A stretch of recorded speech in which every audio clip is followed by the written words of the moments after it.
saying I can go live. We are going live and we are good. All right. All right. Good evening, everyone. This is the NVTA Technical Advisory Committee meeting for Wednesday, March 20th, 2024. Welcome everyone here. We do have a quorum and this is a virtual event. First order of business is the summary notes from the February meeting. Do we have a motion to approve said notes? So moved. And do we have a second? Second. I didn't hear who seconded that. Was that Dr. Zhu? I second. All right, Yeah. thank you. Yes. Anyone opposed? Say no. Hearing none, they are approved. The revised meeting calendar. Last month we were alerted that one of the days was a holiday, so that meeting has been changed. Remind me which day that. I think that was the June 20th meeting. Do we have any, I guess we need a motion to approve the revised calendar. Motion. To approve the revised calendar? Yes. And is that, I hear two motions, which means they were seconded. So anybody opposed? Hearing none, we go forward with that. So June 20th instead of June 19th. And then the next thing is Dr. Nambifori, go through our 6-year program. Take it away, Shri. Thank you, Chair Boys and members of the committee. Yes, we presented you in the last meeting what measures we use. Thank you. Yeah, keep it in that. I think you are sharing the whole screen. So if you change the screen, Ian, you will see the other windows. So this is good. If we can go to the next slide, please. I walked you through this 4 primary components of our selection process: eligibility, a set of quantitative measures, a set of qualitative measures, and public comment. I walked you through each of these different components of these 4 items. Next slide, please. That's a summary of applications. Again, I showed you this last time. Can you go to the next slide, please? In summary, 10 applicants, all 4 counties, 5 cities, and VRE. 24 applications in total, close to 1 billion in funding requests. In the second table, you can see it's a mix of all modes: roadway, interchange, intersection, commuter rail, bus, bike and pedestrian technology, all projects. Next slide, please. From all over the region, not just any one specific part of the region. Next one, please. So the primary criteria, there is a quantitative criteria we have to look at, is the CRRC, or the congestion reduction relative to cost. So here is a table that is where we list all the 24 applications in that CRRC rating rank. You can see the rank on the rightmost, and the second column from right shows the actual rating. To just remind you, we look at the congestion reduction achieved by each project in 2030 and 2045, interpolate it for the rest of the years, and add all those for each year up to 2045 from the day project is expected to complete. That gives us the cumulative congestion reduction. We divide that with the total project cost to get that factor. Usually we see the technology project, ITS projects, come to the top, and this time also it's the same. The top 3 projects are all technology projects. They get reasonably good amount of congestion reduction with a reasonably low cost. That's you can see the NVTA request for those projects are the full total project cost. So 1.4 million, 5 million, 10 million. So relatively low number, but their benefits are compared to that cost, it's really good. That's where they come to the top. Then usually you see a number of transit and bike pedestrian projects, more or less same thing here. Some of the large projects especially if they are located in heavily congested location or bottlenecks, then they also come to the top. For example, here is Seven Corners Ring Road. The rest of the projects are all a mix in various orders depending on how much benefit they're received and the project cost. Towards the bottom, you usually see larger projects where the project cost is also very high. So when you divide that congestion reduction with that high cost, they usually go down in this rating. Yes, Dr. Shiv. I just have a quick question about the nature of the smart and connected vehicle infrastructure project, Yes. the second row. So what is the nature of the project that it was proposed? Because we know probably the autonomous vehicles or connected vehicles are still not on the market. Yeah. So is this for some preemptive infrastructure development, or it's for some demonstration? So can you elaborate a little bit more? Sure, I can. I'm looking at again. After a few more slides, you will see that we will be uploading all the project description forms onto our website, but I have some printouts with me, so I'm looking at that to give you a little bit better explanation. Yeah, this is expected to increase a number of communication technology in various intersections, corridors, Route 1 corridor primarily in City of Alexandria. I can read through a bit of them. The plug and play design that lays the basic framework for information to be collected, analyzed, and communicated to vehicles. So vehicle to vehicle and vehicle to infrastructure communication systems. They will have signal phase and timing data that can be right now they'll be collecting and pushing it out through apps and things like that, but later it can directly go to the connected vehicles when that infrastructure is ready and the vehicles are ready for that. So it's more like in preparation for a future connected vehicle system. We are taking step by step to there, not directly jumping into that because we don't have connected vehicles yet, but taking it from zero step by step to that ultimate level. That's the idea. Okay, thank you. Frank? Very non-technical question. I noticed the City of Fairfax project is listed as Old Lee Highway. Is that still the name of the road? No, it's a good catch. We had funding on that project in the past when it was called Old Lee Highway. Now they have renamed it to Blenheim Boulevard. So we kept that Old Lee Highway in the application, but yeah, good catch. Probably I can add it to that, saying that currently called Blenheim Boulevard. Yeah. Thank you so much. If there are no other questions, I can go to the next slide.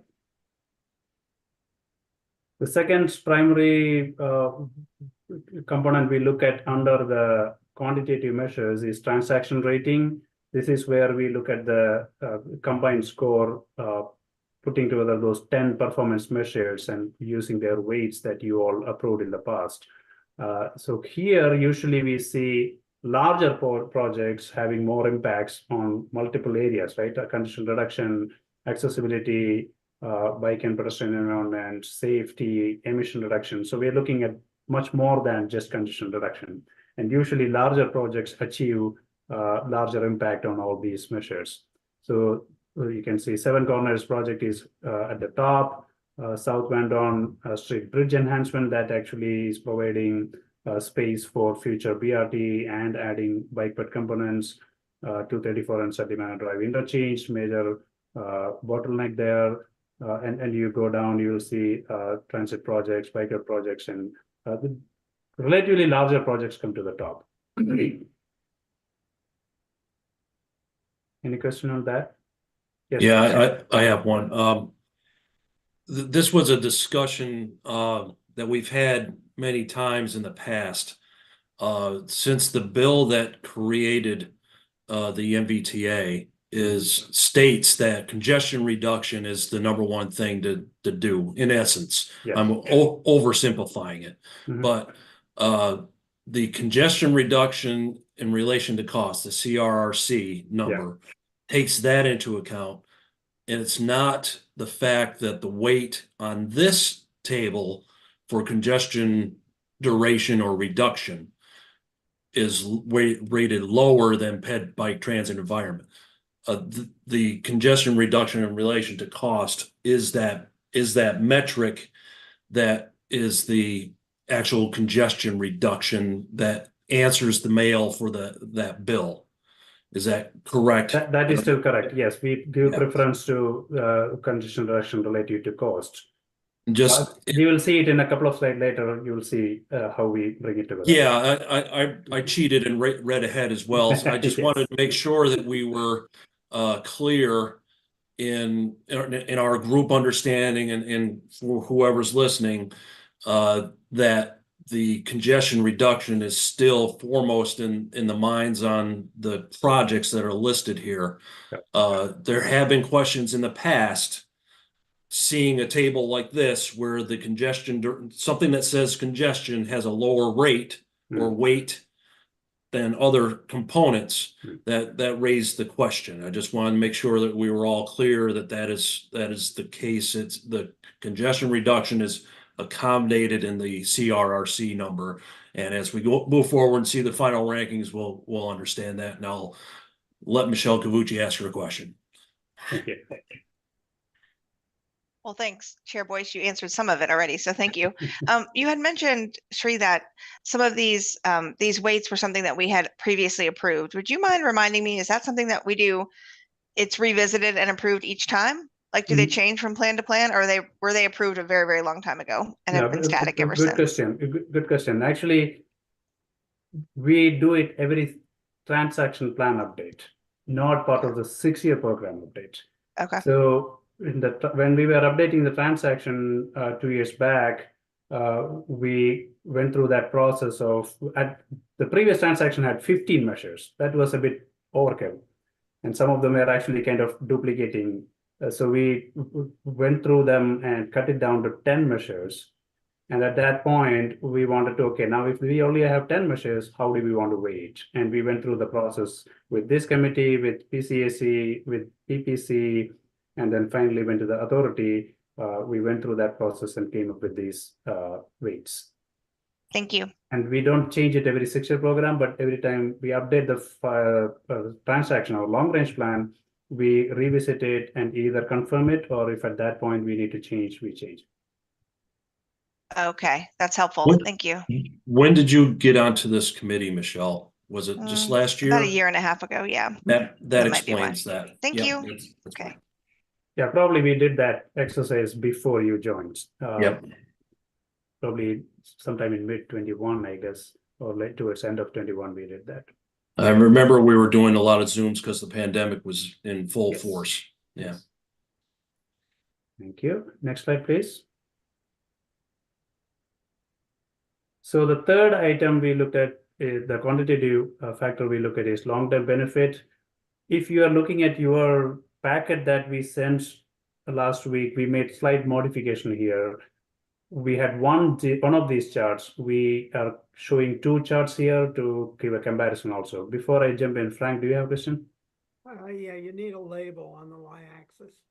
Oh, okay. Well, it's percentage. You can see that it's in, all of them are showing as percentage, but yes, we could add that. Thank you. But a percentage of what? There are 3 different things we are looking at. Good catch. Share, that share of the regional benefits, share of the regional revenue. That's what it is. Thank you. So yeah, this is the analysis results we came up with in the last cycle, 2022 to 27 6-year program. If you remember, we had to, the law says in terms of long-term benefit, the share of the transportation benefits accrued by the NVTA regional funds for each jurisdiction should be approximately equal to the share of revenues they bring to the table. And I explained this 3 things in the last meeting. If you want, we can go revisit it again. The red square here is the share of revenue they brought. So Arlington brought about 10%, Fairfax brought about 41.6%, Loudoun about 20%, and so on. The yellow diamond and blue triangle, they are the transportation benefits. We are looking at it in 2 ways. The blue triangle is trip-based, where the congestion reduction happens in our network, but who is the user? Where is the origin of those trips that are getting that benefit? We assign the benefit to those jurisdictions. So that's a trip-based analysis. The second one is performance-based, the yellow diamond, where in this case, we are looking at geographically, where is that congestion reduction happening? If it is happening in Fairfax only, we assign that benefit to Fairfax only. If it is happening in Arlington, we assign that benefit to Arlington. So that's the 2 ways we are looking. So it gives us a range. We are not stuck to one point, or we are not going for any spurious accuracy here. We are looking at a range here. And then we plot all those share of benefit for each jurisdiction from the total benefit we have in the region. And we had to have approximately equal. Those red square and the other 2 icons, they should be approximately equal, means they should be nearby. In this case, you can see Arlington, their share of revenue is more than the share of benefits, which we called underperforming. They're not getting enough benefits. On the other end is Prince William, 4th from the left. Their benefits is more than their share of revenue, which means they are overperforming. Alexandria is somewhat like Arlington, not that, the gap is not that big, but still somewhat underperforming. Everyone else, if you look at, they're close to each other, the icons are close to each other, we consider that as approximately equal. The key is, we keep saying it last round and this round, is we cannot change this in one cycle. It takes a lot of things, moving parts to come together. One, we don't want to fund a good project in Arlington just because they're we don't want to fund a bad project in Arlington just because their long-term benefit is out of balance or they are underperforming. On the opposite, we may not want to fund, not fund a good project in Prince William because they're all performing. But that is one option, and we can use, but it may take more than one cycle to reduce that gap and bring them closer. That's the key. It's not going to change in one cycle. From a purely technical standpoint, the projects in Prince William in the past have had more regional bang for the buck. So it doesn't surprise me, because Prince William, over the 10+ years that we've been in effect, needed to have those improvements to increase the mobility of the region. And I think as we're looking at the list here, that is starting to catch up, where you have Arlington projects starting to creep to the top now with increased focus on ped, bike, and mobility for multi-modes. I think it will naturally filter out as we move, as NVTA keeps funding projects moving forward. At least that's the trend that me personally I'm seeing. So just to add to that, one other factor we consider during the analysis, or when we start preparing the staff recommendations, is model and geographic balance. So geographic balance had been one of the factors to make sure that we are not putting money in one jurisdiction or one part of the region. That we had been trying to do that even before we started looking at this long-term benefit analysis. So that hopefully that had been working, and that's where we don't have a lot of these issues, maybe only 1 or 2 jurisdictions now. So this was for the last cycle. Now, if you go to the next slide, this is for the same cycle, for the current cycle. So if you toggle back and forth, you will see that it's not a big difference. It's more or less in the same places.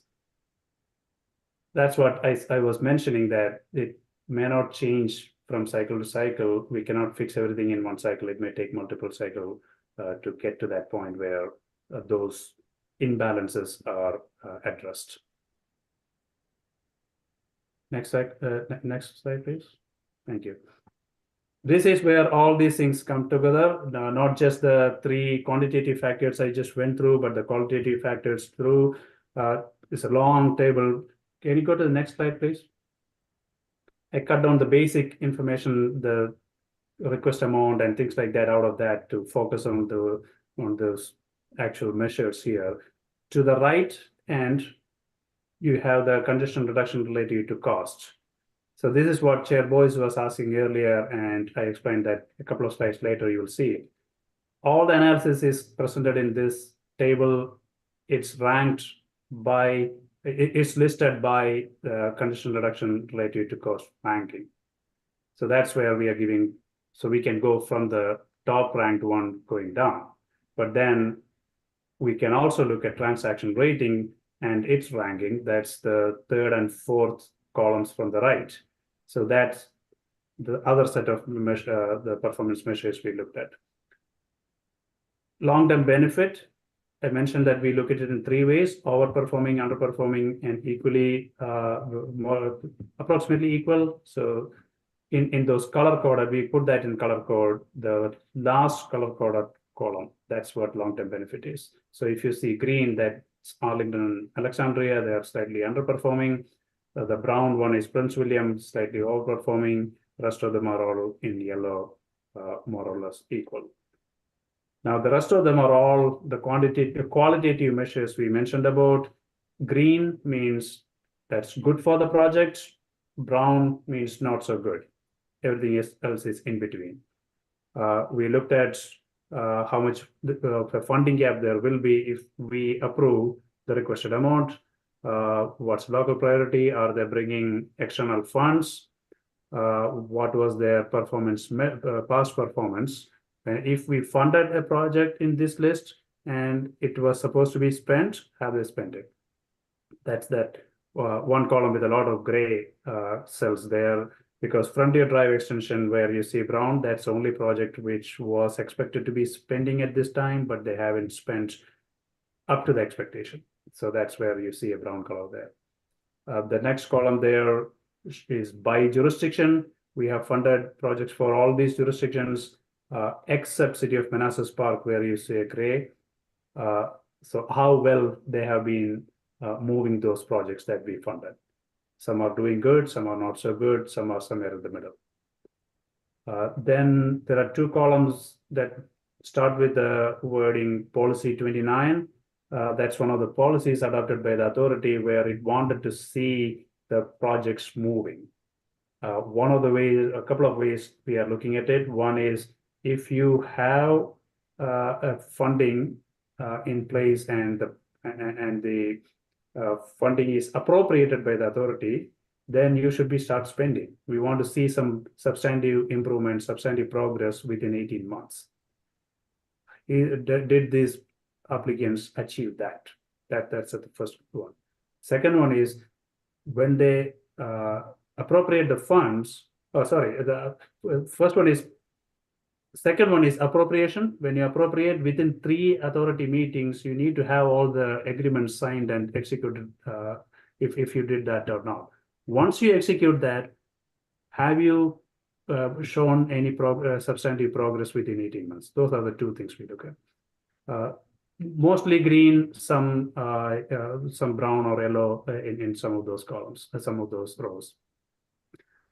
We also look at if project is already underway, are you moving it along nicely and sending us the bills? If you remember, the NVTA's regional revenues are not grants. That's reimbursable expenses. So you had to spend it and show us the bills, then we will review it and approve it. So have you been submitting those bills? In some cases, we noticed that people haven't been submitting bills for more than a year. So we wanted to know what's going on with the project. Are you not moving, or is there other reasons? There may be other valid reasons, so we look at all that. Then we look at, in a way, project readiness. how fast are you starting the project, how fast the project will be completed. Obviously, we understand that there may be other factors that delay the project, but we want to understand approximately how fast those projects will be completed and the benefits will be accrued. Then you have 3 more columns of color there, alignment with core values. I went through that last meeting. Equity, safety, and sustainability are the 3 core values authority approved, adopted. And we requested applicants to submit a statement. It was mandatory. It was not mandatory. It was voluntary this time, but we probably will make it mandatory at the next round. So we can compare apples to apples. So if we looked at that this time, there are some projects that are doing good, aligning with the core values in all core values, or some of them doing okay, not that great. There are opportunities for improvement. That's what this analysis shows. As I want to reiterate what Chair Boyce asked earlier. This is how we present. We present the projects in the order of congestion reduction relative to cost. The best one at the top, the least congestion reduction related to cost achieving project at the bottom. It doesn't mean that we have to strictly go by that order. If there are other factors, then we may move around. Is there any question on this? Next slide, please. I mentioned there are project description form for each of these 24 applications with basic project description, location details, location map, project milestone when each phase is expected to start and end, a project completion date, the funding details, how much is requested, what's the total cost, is there other funding, if yes, where is the other funding coming from, and things like that. And some of these highlights of the analysis that I already showed you are also captured in this in this project description form. We didn't send this out to you in the packet, but it will be uploaded soon onto the website, and anyone can access it on our website. Next slide, please. Hey, Sri, you do have a question sorry. from Michelle. Yes. Hey, Yes, Ms. thanks, Ian. Yeah, sorry, I was actually on the slide previously. I just couldn't get to my unmute button fast No. enough. The long-term benefit, that is quantitative, right? It is quantitative. It's in the sense that we do model-based analysis to come up with those numbers. But then, as I showed in that chart, we are looking at it. The key is to bring it approximately equal, the share of revenue and share of benefits to bring approximately equal. So we are looking at in 3 bins. Are they approximately equal? Are they overperforming or underperforming? So that's the 3 categories we divide them into. For the long-term benefit column specifically? Yeah. Okay. So in other words, I think Route 234 operational improvements, which is the 3rd row, that is a pure transportation technology improvement, I would assume. Is that right? Yeah. So but the benefits, this is not the long-term benefit. It is not specific to a project. It is specific to a jurisdiction. thank you. That's very helpful. Yeah, that's why All you right. see those browns are all for Prince William County. Okay. Thank you. Yep.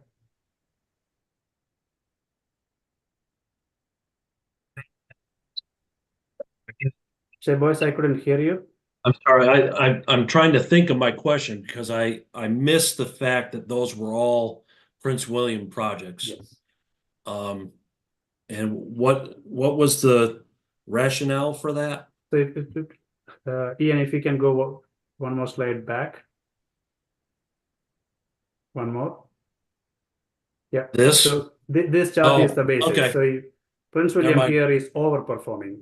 I got you. It's the performance. Yes. Okay. That's the part I missed. Yeah. Sorry. Move on. All right. So here we are in March. We are reviewing these evaluation results with you all. We went to the authority last week and they approved a public hearing date for March 9th. March 9th is a regular authority meeting day. That evening, 7 o'clock, we will start the public hearing. And after the public hearing is completed, authority will go into their regular business meeting. In the meantime, by about March 28th, yeah, that date is there. March 28th, we anticipate to publish all these things on our website and start the actual public comment period. So there will be multiple ways for people to send their comments to us. All these materials that we shared with you will be on the website, so they can review all these materials, and based on that and based on their opinion about the projects, they can send the comments to us. May 9th is a public hearing, but we will still continue to have that public comment period open until May 19th. And at that point, we collect all the, put together all that comments we receive and see what they tell us. Usually we see support for certain projects and opposition against certain projects. We will bring all that also to you, and also when the staff develop the staff recommendations, we will consider all that into that pool of measures and comments we look at. June meeting, that's where we want all of you to be there. Those people who are not members who are not in today too, we want all of you. That's where we will bring the staff recommendations, and you can discuss that, and you can either endorse it or you can modify it and then present it to the authority.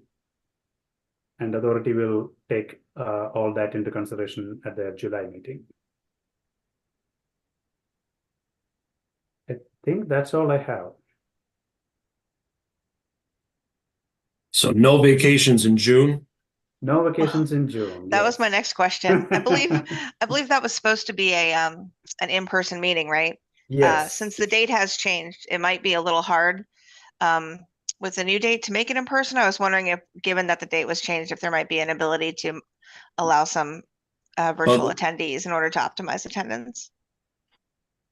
We should have a quorum based on the questions I've asked around. If you can't be there, you Okay. can't.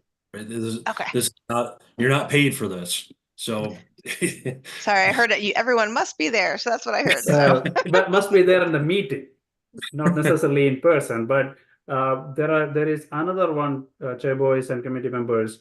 I think it's a statewide thing that and the authority adopted that policy. You can have 1/4 of your number of annual meetings virtual, which means you can probably have 2 more virtual meetings in this year, but no 2 meetings cannot, no 2 continuous meetings or consecutive meetings cannot be virtual. So if you are meeting one more time before the June meeting, that has to be in person. We cannot jump from here directly to June meeting without any in-person meeting in between. So right. If we can discuss this offline too. If you prefer to have a virtual meeting, we will have to have an in-person meeting before that. I'll talk to you, Michelle. I mean, even our last meeting, Armand was remote, and we can have individuals remote. We just need a quorum. If it's an in-person, we need a quorum in the in-person when the building room thing. Correct. So and then we can move forward with that. And that, I don't, unless things have changed, then I don't foresee a problem with that. But any questions for Dr. Shree? Thank you. We're starting to get into the meat of why we're here. We need to kind of pay attention to how these tables are going to be crafted from here on. Those who've been on the committee for a while have gone through this before. There's usually a line drawn where the budget, where the incoming revenue draws a line, and we are kind of limited to that line on the funding. And that's where, if we're going to shift projects around, I'm gonna have to be aware of that. And our function as this committee is to try to take the politics out of everything and make sure that what is being presented by NVTA is sound technical evaluation of all these projects. So thank you for that. Keith, I see you just pop on. I assume Ms. Backman is not present, and you're here to give us the NVTA update. I am, yes. Thank you so much, Chair Boyce, members of the committee. Just very brief, at the last meeting, you may recall Ms. Backman said that that will be your last meeting in the old building. And sure enough, we have now moved to our interim location pending build out of our full suite, which we're hoping to move into this summer. So for the next few months, we're in interim accommodation. We're in the right building, 2600 Park Tower Drive, but we're not yet in the final suite. Now, if as Sri mentioned that, that if we need to have an in-person meeting if June is going to be fully remote, but just kind of putting that to one side. Although we don't have our built-out facility ready yet, we are able to use the conference facilities at 2600 Park Tower Drive. They are on the kind of the lobby floor level of that building. So for when you first meet at that location, we'll give you some specifics about parking and where to go on arrival and so on, so that you won't have any difficulty finding the place. I would just like to say Shree's given a very comprehensive summary of our evaluations, and recognizing that's a huge load of information that he's just given to you over the course of the last half hour or so. Really the need to meet now is largely on the committee. If you've got a full schedule of meetings approved, including next month. So if you want to go over this information in more detail, then we're certainly happy to do that. If you feel that you've got a full grasp of what is about to be issued as for the public comment period, then there may not be a need to meet in every month until June. So in other words, April and May, it's up to you whether you want to meet to kind of go over this information anymore. The timing doesn't quite work for this committee with as Sri mentioned, the public comment period will end on May 19th, which I think is just after your May meeting. Ideally, we'd like to give you a summary of the public comments before we discuss the staff recommendations with you in June. Unfortunately, at that stage, we'll only really be able to give you a summary of what happened at the public hearing, because that will have happened before your May meeting. So that may be a reason for meeting in May. And obviously, as I've said, if you want to go over any of this evaluation information that Shri has just shared with you in a committee setting, then we can discuss that in April and May. There are other things that are going on at NVTA that, such as the bus rapid transit preliminary deployment plan that I discussed last month. But we're not really going to have much information to share on that until after the summer. So we don't want you to come in for meetings where there's no value for you to come in. But that's just kind of context for you to consider with respect to meeting in April and May. But beyond that, the next authority meeting will be on April 11th in our new conference facility at 2600 Park Tower Drive. And that's all I have for the NVTA update. It actually, Monica has dialed in, so I just Monica noticed needs to add. So if she can hear, she may have some additional updates. Good evening, everyone. I'm actually driving, so I don't have any updates. My apologies for not being able to participate with you all this evening. I had a HCCA event, but no, I do not have any additional updates at this time. So thank you. Mark. Look, there we go. That's a joke. Relax. No, I was on mute. That's okay. Looks like that is the end of the agenda. Any other questions from the committee or comments thereof? Do we have a motion to adjourn? Raise your hand or just do something. Motion to adjourn. Yep, seconded by Ju, and off we go. We're adjourned and back to my basketball game. Thanks, Enjoy. everyone. Thanks, everyone. Bye. Thank you for the presentation. Thank you, everyone.